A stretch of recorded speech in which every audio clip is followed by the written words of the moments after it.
Hi everyone and welcome The year to was 2007. Four people decided to launch an organization that will change the lives of many. On a mission to change the world by empowering people to take initiatives, build genuine and professional relationships, grow through lifelong learning, give generously, and build the future by challenging perceptions and executing the right ideas. With a dream to grow people into leaders, build communities of love, and transform the nation. In 2008, Leaderonomics was born. Come and take a walk with me as we journey down the past 10 years.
Buku dia ada 101 cerita tentang yang ditulis oleh belia Malaysia.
Leaderonomics Digital Learning grooms SMEs with leaders who are always one step ahead.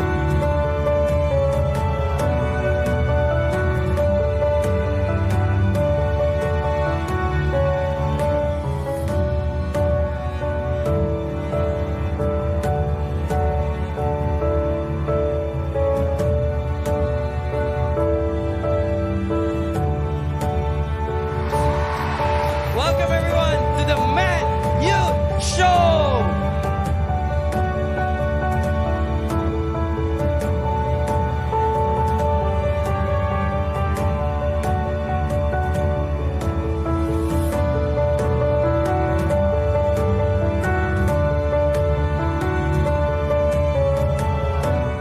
But this is just the beginning. Greater things have yet to come. We invite you to journey with us to transform a life, transform your community, and transform our nation.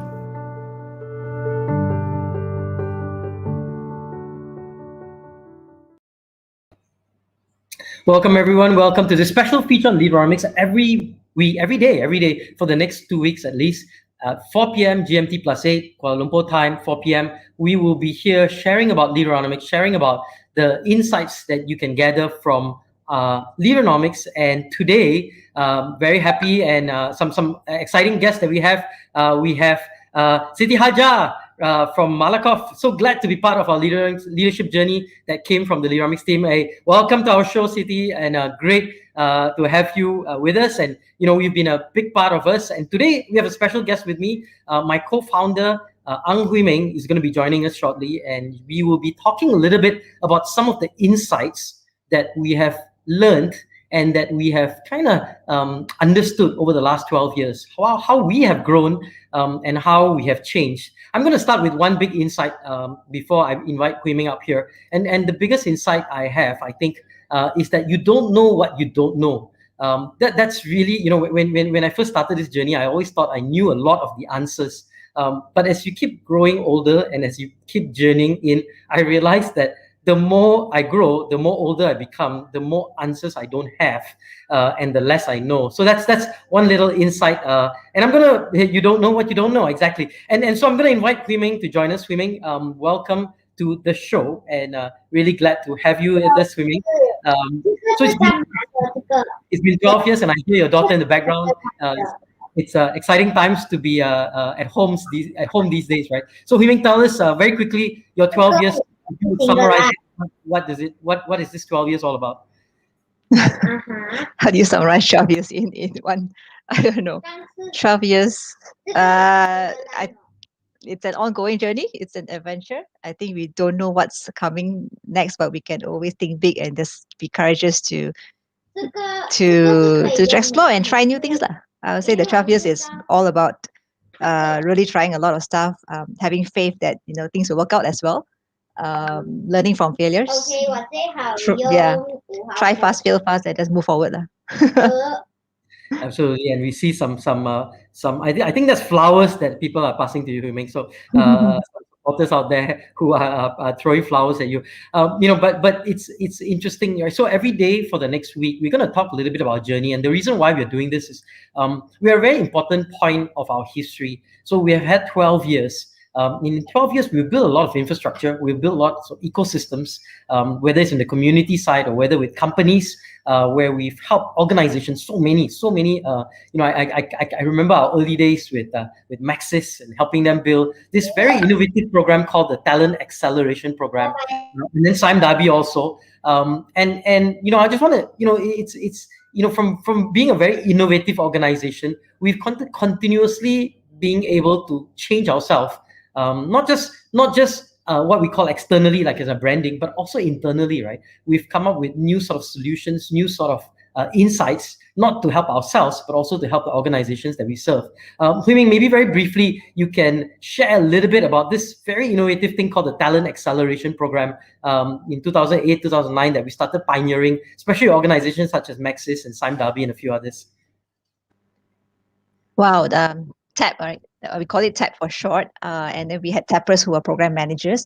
But really, I think TAP was one of our unique solutions at that time, when in the era where a lot of things were classroom training, modular and content. We kind of took that very brave leap to say learning should be 70% contextual and experiential, right? And so I think TAP was a program that we always customized for our clients and partners at that time, working very closely with our first few customers, Maxis, Malakoff, and Sime, where it's co-designed with the HR and L&D team, where many different interventions that entails experiential, from field trips to best practice sharing to lots of projects. I remember with some customers, we did 3 projects within 9 months, simplification projects to CSR projects to even business strategy projects.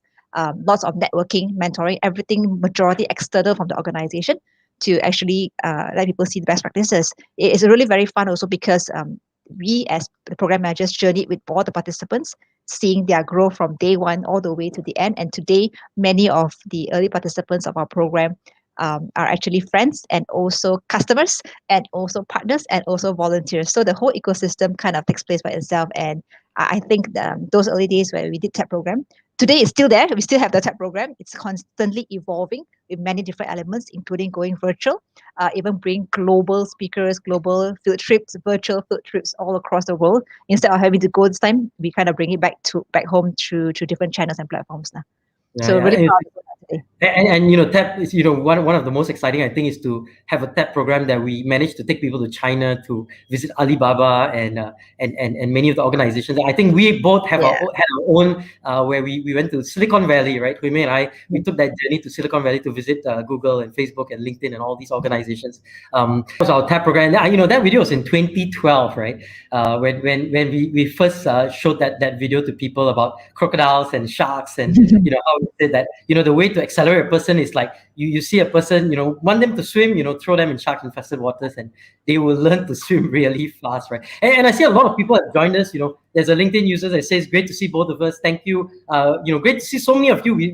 VS Ravi, one of our early, I remember Ravi, one of our Invictus, he was one of our early partners in 2008, I think, in 2009. There's Talmis also on the show who says great. And one of our, employee, Vicky, hello, my old, I guess, old two bosses, he cancelled all his meetings to be here. So thank you, Vicky. And he says neither of us are aging. That's because I remain 23 years old and Hui Ming is, I don't know what age are you stuck at, but we remain our ages. We've got another faculty of ours, Jega, who's also on the show today. Leaderonomics was and Hi, still Jega. to work with. We had fun serving along your team for your clients. We'll continue to support you guys. Thank you, Jega. And we continue to look forward to a long and engaging journey. We see Sashi here responding some banter happening online between some of the folks. So thank you everyone for those on the show. We are here, Hui Mei and I are here to talk a little bit about Leaderonomics, and every day at 4 p.m. Different folks from Leaderonomics, some of our customers are going to be here, and we're going to share the Leaderonomics that was, the Leaderonomics that is, what we are today. And hopefully, towards the later part, I want to share, and Hui Mei wants to share a little bit about the Leaderonomics of the future that we're trying to build. And we want you to be all partners with us. So our goal is that we want the Leaderonomics family to be as big as possible, and we want as many people as possible to be part of the family. Really just says, good to see you guys, and good to see you. So really from India, really is our country rep in India. So really welcome again to this special feature that we have on Leaderonomics. Hui Ming, one of the things I must ask you is, when we first started, I think it's 2009, we saw this little work by Shelter called Drop Zone.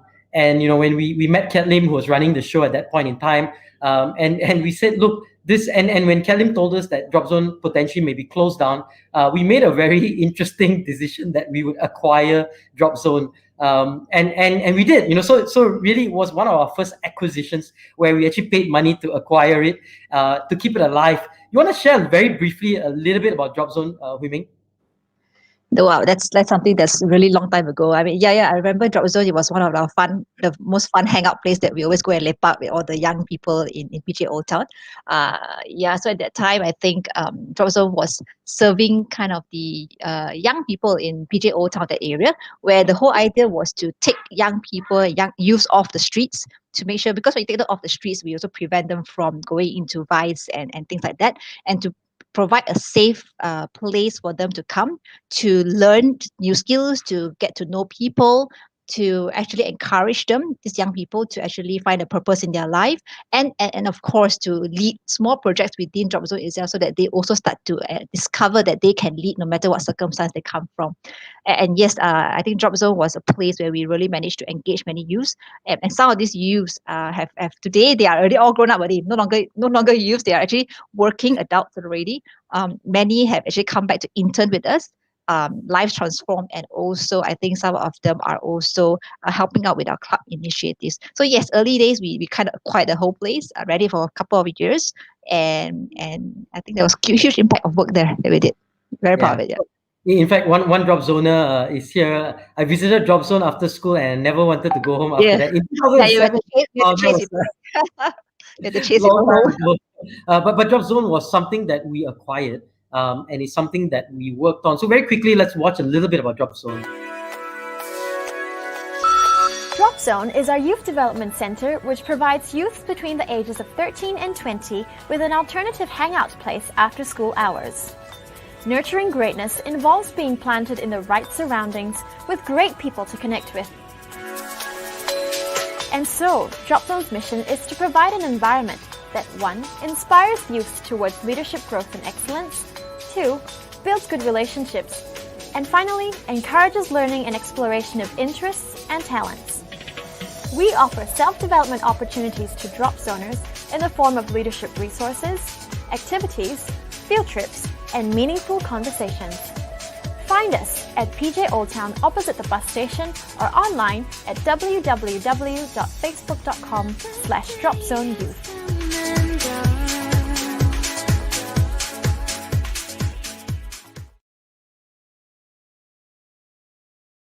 So Drop Zone was one part of our history. Unfortunately, at some point in time, because of financing and because of resources and so on, we had to transfer some of our priorities and refocus them on our community side. Tell us a bit, Ming, about our community work, because I think that's one of the pillars, right? Every time we work very hard to help companies and enable them to be successful, but a lot of the funds we reinvest back in many of our community initiatives. Maybe very briefly share a little bit about our community initiative, because tomorrow we have Dr.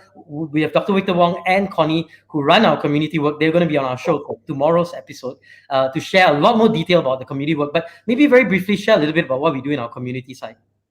Yeah, I think Roshan is today throwing a lot of punches. I think tomorrow Connie and Victor will definitely share in detail, and you will see the pride in them of what we are doing today. But of course, when we started community, we started with like leadership camps long time ago. 1 or 2 camps we used to finance from our own pocket money, and we kind of make sure that we could sustain it from our corporate work at that time. And we Today we have a lot of youth initiatives. We have youth clubs where we go into schools with MOE's approval, and we also have engaged or mobilized a whole entire entourage of coaches that actually help us to continue to engage youths in schools from 1 to Form 5 on a weekly basis, from physical sessions to even virtual sessions today. Then we also have still the different projects that we do with youth. We used to run campus, so we actually had youth from secondary school, and then we continued to journey with all these youth to campus level. Campus is on hold currently, but we definitely want to revive it after as we journey with the students up to Form 5. So we have special initiatives, we have clubs, we have virtual clubs today. And we also have lead conferences, which is all the big gatherings of youth that we gather to inspire them to actually do what we call making a difference projects. Connie and Victor can explain much better, but yes, we do have a huge reach. I think 98 schools that we're in this year, including Brunei, Cambodia, and Singapore, looking to start to expand and to start these clubs in other countries as well. Yeah. Fantastic. So we'll talk a lot more about our work on the community side tomorrow. But I want to share a little bit about what we do in Leaderonomics as a whole. So we've grown significantly over the last couple of years. And one of the things that I think is interesting is that if you start looking at where we are today, right? I mean, we started with 4 people in 2008. And really over the last couple of years, we've grown significantly. So really four Leaderonomics in 2008. Today, it's almost 100 or so, spread out in a number of countries, right? In Malaysia, in Thailand. We've got a bunch of Thais. We're in India. I mean, Ridi's there, Pati's there, and a whole bunch of others. In Indonesia, we've got Nadira there now in Indonesia, and Pak Mike. And we continue to grow, right? I mean, I think one of the things that's relatively interesting is the growth that we're going to see in countries like Cambodia and so on, where we're putting our feet in the ground out there. But I think what's very interesting is that how we've evolved to some extent in not just the community space, but also in what we call the corporate space, right? Corporate is really our business, where we serve about 300 plus companies that from the likes of, I think we mentioned Sime Darby and Maxis and the early customers, Johnson & Johnson and so on. But today, we've got some great customers, including GE and many others that are part of our family, or part of folks that use our service. So it's been exciting, to some extent, as we continue to grow and evolve. But maybe you can share briefly, as we have grown, right, from a small company with 4 people, expanded. I think it's not so much the people, right? I think it's more important the impact, right? There's been significant impact over the last couple of years. The last few weeks, I've been working, or at least I've seen our impact report slowly being published, our 2020 impact report.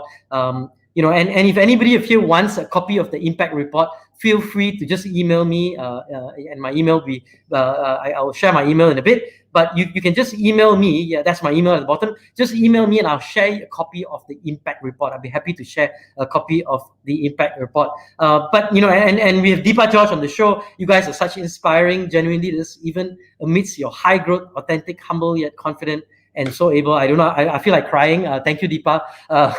Don't know what to say when someone says something like that. But I think it took a lot of effort on all, and there's a lot of sacrifices I think that's made. But when I read the impact report, right, to see the number of lives being touched, whether it's in the community side, whether it's in the corporate side, or even the digital side, our news side, is very humbling. So it's the work is not me and Hui Ming anymore. It's much broader. It's much bigger. It's all our employees. It's the employees, friends, and families. It's the volunteers that we have in Sabah and Sarawak all over, and the continuous outpouring of love and kindness from so many people that continue to support us in many different ways. So Hui Ming, I think part of this show is really to talk a little bit about some of the insights that we've had over the last couple of years. So maybe over the last 12 years, Hui Ming, what is one or two insights that you may want to share that you have that you've learned? I know I've a ton and I've written about some of it, but would be I think more people want to hear from you than me because I keep going rambling around all the time. But maybe one or two quick lessons that you've learned over the last 12 years.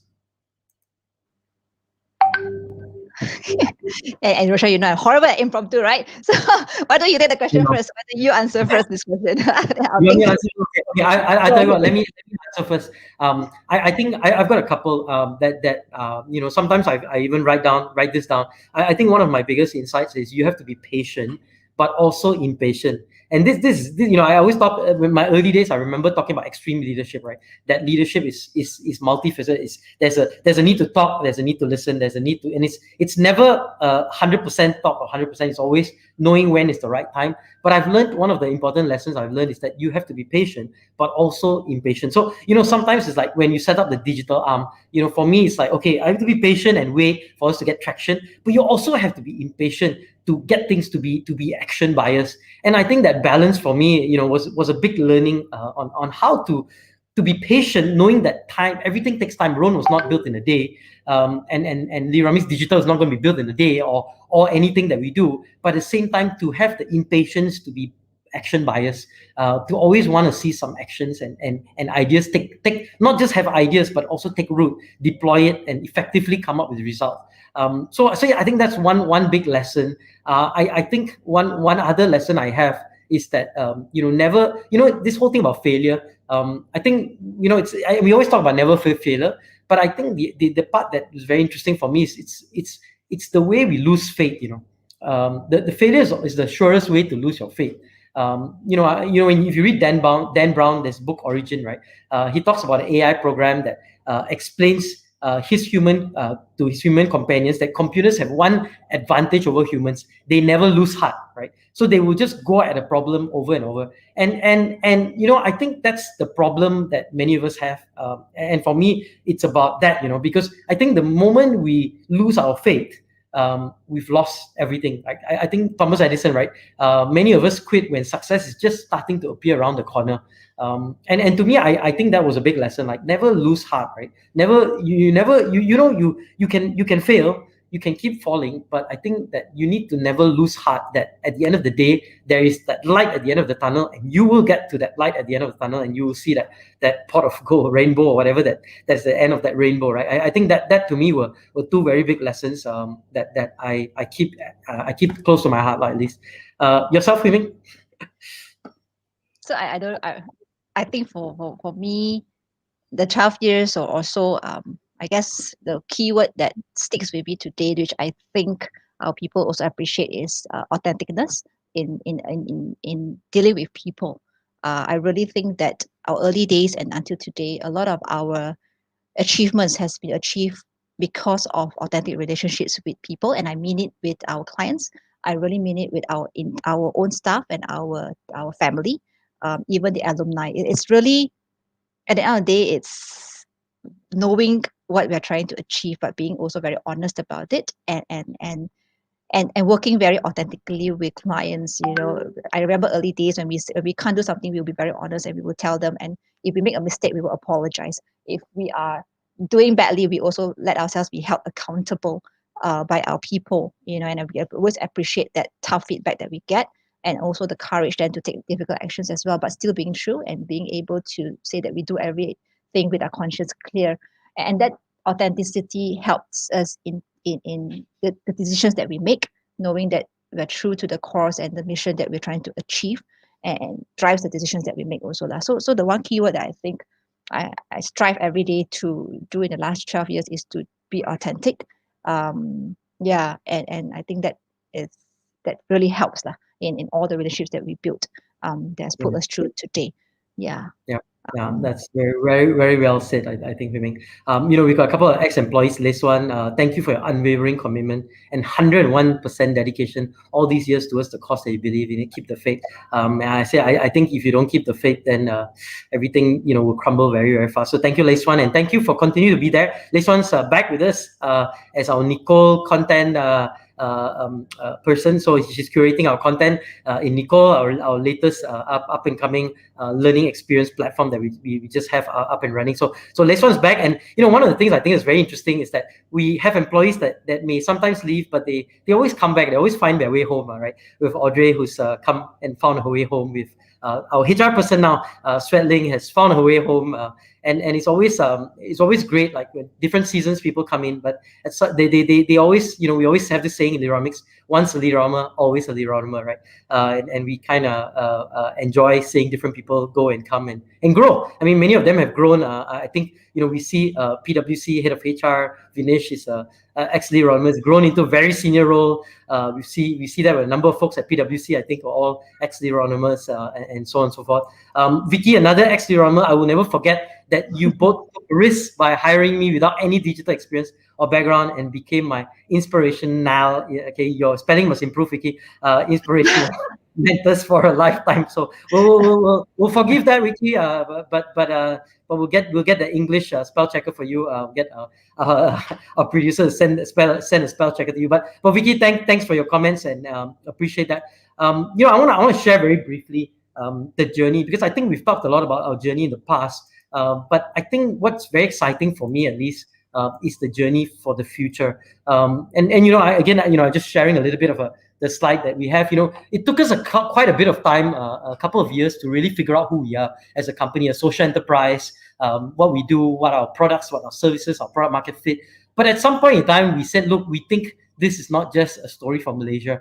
This is a story for the world. And we started to grow, and we started to scale ourselves, and we started to look at new countries, hence our move to India and Thailand and so on. And then we really started to say we really need to scale by technology, which is our big investment in digital. And I think 2016, 2017, we made those investments in digital, and by 2019, 2020, especially because of COVID, right, we started to see the need for us to be able to do digital. I think one of the most exciting things that is to come is really this next part of our journey, is how do we really grow exponentially. And I think we are poised to do that, right? I think that's really exciting for us, is that next part of our journey, and how we're going to grow exponentially. And so, Hui Ming, maybe very, very briefly, your thoughts very briefly in the journey ahead. What do you think lies ahead? And then I want to share a little bit about how I think, what we realize, at least for me, is that we cannot go on this journey alone. We've said this for many years. I think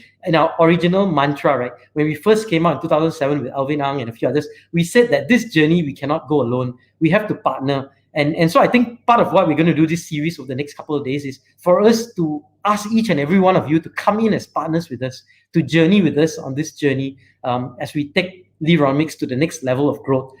So, Himing, your thoughts, what do you think of the next era of our growth, where it's not just about digitization, right? It's really about changing the way we learn and the way we engage. Tell us your thoughts very quickly on the journey ahead.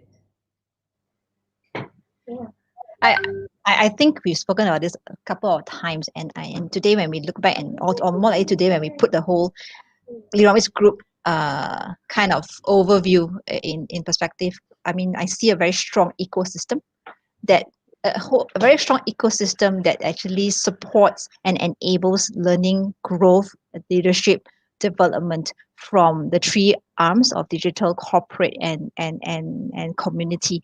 And I think the way forward is that we really will want to enhance each of these pillars to be able to play its role in the ecosystem, to provide both the contextualization and in transactions that's actually involved in making sure that learning and development is a day-to-day engagement and interactive, very personalized journey for people, yet having the technology, not being left behind, but having the technology to enable the scaling and to enable the deepening and the habitualization of what I call learning and development to a day-to-day habit. And then making sure that we have the future generations, the pipeline of leaders that we're actually building. I do see that our 15-year, for me and Roshan, it was like a 15-year kind of dream taking place, taking shape, and we really believe that the next wave will see how we use technology now to actually, and digitalization, to actually bring forward and make the work that we want to accelerate faster in bringing leadership development to all walks of life, to accelerate, to empower anyone who wants to learn and who wants to actually just grow and enhance. So that's kind of the future in a nutshell. Not going to technicalities. Yeah, and you know, I mean, I think what Ming is saying is that, you know, when we started to look at this journey, one of the things that we wanted to solve is how do we help people learn better. And you know, it's the same, right? I mean, how do you change a community is by education, right? How do you change a society is by education, right? And many times people say, you know, education is the space, but and we talk about learning, right? The better someone can learn, the more likely the person can grow and develop. And we keep talking about education, but one of the things that we found was interesting is that while there is much more content, right? There's a lot of content because of the internet. There's a content explosion. There's more content. But unfortunately, learning is actually declining. And this is very interesting. And the reason is that there's less context and there's less people. And one of the problems that we want to solve is that how do we bring people, context, and content together in a way that allows what we call just-in-time learning, so that learning comes to you at the right time, at the right place, and to the right person, right? And the same thing with engagement, right? If you're not engaged in something, you're not going to spend time on it. But how do we move away from engagement as a report or an action plan, quarterly or scripted, but into what we call live on-demand feedback? And those were the two problems that we wanted to solve. And I think one of the things that's interesting is that we started to say, let's not move away from activity, but really into helping organizations build infrastructure and what we call rituals or transactions. And that's what Leaderonomics has become, a platform or an infrastructure service and an intervention service, right? With both interventions and infrastructure. And so, you know, one of the things I think that's interesting is that as we made those leaps into trying to reposition Leaderonomics for the 21st century, but also for this next era, we realized, and partly driven by COVID, unfortunately, or fortunately, you know, is that, you know, we realized that it's time for us to go big in not just by ourselves, because for the last 12 years, we've been, you know, using our own funds, our own means, our ways, together with volunteers to help us to scale this. But now, one of the things that's we decided is that we want to actually go big in a way that makes sense, and that's why, you know, we've kind of started to go into this thing called a Series A funding round, and so we've basically launched our Leaderonomics Series A fundraising campaign, and we're doing it with a Singapore venture cap called Funnel, and we're doing an ECF round and at this point in time. And the idea is that how do we take Leaderonomics and all the things we've done in the past, build on top of that legacy? So it's not discard that legacy, but really take that and build on top of it to grow it to the next level. And so we want to invite every one of you, and any of you, one of you, you know, feel free to check it out. Go to this tinyurl.com/LDRFUNDEL, and you'll be able to see what's out there. And essentially, we are looking for support. We are looking for support for us to be able to realize and to continue our dream of enabling learning and engagement to be optimized and to be enabled for not just companies, but also for communities, and also using many different ways. So that's our goal. And over the next couple of days, every day at 4 o'clock, I will be continuing to meet different Leaderonomics. We'll talk a little bit about different insights that we have. and different things that are happening. So check it out. Check out our Series A and our fundraising opportunities that are out there. We really hope to have you as a partner, as a co-owner of Leaderonomics. I want to end by sharing a few more insights that I had as I journeyed in Leaderonomics. I think one of the insights I had was that you must never lose sight of the why. And I realized that many times whenever I go through it's very challenging times, and I feel like giving up. I'm saying I don't think I want to keep going on this journey. It's too painful, right? I always come back to the why. Why are we doing this? We're doing this to transform the organization. We're doing this to transform Malaysia, and then India and Indonesia and so on. And the only way is through education. The only way is through learning. And we got to keep. And it doesn't happen overnight. It takes years and years and years to see transformation happen. So as I go back to the why of Leaderonomics, growing people into leaders, building communities of love, and transforming a nation, I get excited again and say, okay, let's fight another day. Let's fight another day. And our goal is to invite all of you to join us in this fight, so that together as a community, as a family, and we always say in Leaderonomics, we're a family, how we can all go on this journey together. I've been talking a lot. I'm just gonna ask Ming your final 2 words or 3 words or maybe a sentence. Any final piece of advice that you want to leave us with in terms of Leaderonomics and this fundraising exercise that we have? I honestly think that we are onto something that's pretty going to be a game changer, and I'm really excited. It's just that I know there's a lot of uncertainties ahead of us. There's a lot more hurdles to overcome, so much more to learn. And I believe that with the right people that we have on board today, with the right partners, with the right advisors and mentors, I do really believe that we are going to actually scale and grow this mission. It's not so much of a business per se, but it's really a mission. And that mission itself will generate its own sustainable funding. And I think that the whole dream of making learning engagement available to all at their fingertips was going to come true one of these days. So I do want to encourage all those who have the same passion, the same desire to see nations transformed through leadership development, through learning and engagement, through education, to join us in this journey, to find out more about why we're doing this and how you can be a part of it. And yeah, just drop us a note to find out more, and we'll be glad to share with you really heart's desires of this organization and its mission. Yeah, and if you have any questions, you can always shoot an email to me or info@leaderonomics.com, and somebody will be able to respond to you, or we will set up a private conversation to go deeper into some of the other things that I can share with you. I want to end with just a quick sharing. Leaderonomics.com is a site. If you go to leaderonomics.com, you see a lot of articles, 5,000, 6,000 articles that we have, and every year we get thousands and thousands of articles from people like John Maxwell and others who contribute to us. And I wrote an article about 3 years ago, lessons I learned from running a social enterprise, and I shared one of it. Right, you don't know what you don't know. But I think one of the things, and Ming talked about authenticity. Another lesson that I shared is that many times we forget that kindness is actually the biggest currency, and it's very hard, right? Because sometimes in times like this with COVID and so on, we think we want to be kind. By sometimes not being so transparent, or financially we may not be so well off, but kindness is not it's not against such things, and kindness is a currency that actually we need to see running as much as possible. And part of kindness is another point that I make is get straight to the point. So sometimes we ramble around in the guise of kindness. But I think sometimes the idea is to get straight to the point. And so, we want to thank you for your time here. It's been about 30 plus 40 minutes or so. Hopefully this has given you some thoughts in terms of what you can get in terms of insights, in terms of how running an organization.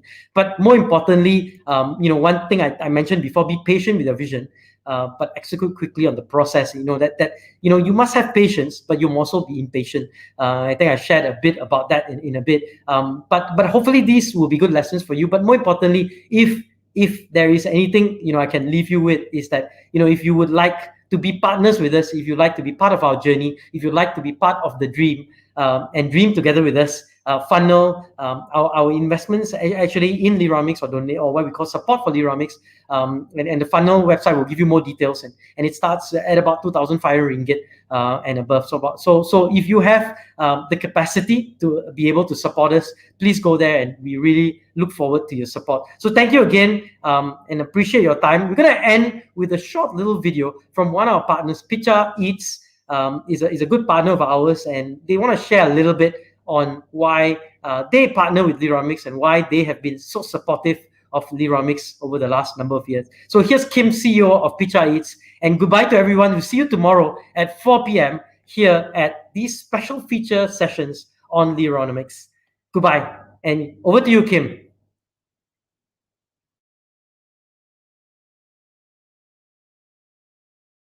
Hi, my name is Kim. I'm the CEO and co-founder of Pizza Eats. We're a food business rebuilding lives of refugees in Malaysia. My experience working with Leaderonomics were in a few occasions, like us collaborating and partnering with coming out podcast that features different social entrepreneurs all around the world, and also them organizing the MAD movement with us during the MCO period in donating food to the people who are in need. And I can really see that the people who are organizing these events are really passionate, and people who are really driving a greater social cause, and that's what Pizza is all about as well. So it is very aligning to both of us working together in the long term, and we hope that we can work out more collaborations and partnerships with people like Leaderonomics in the long run.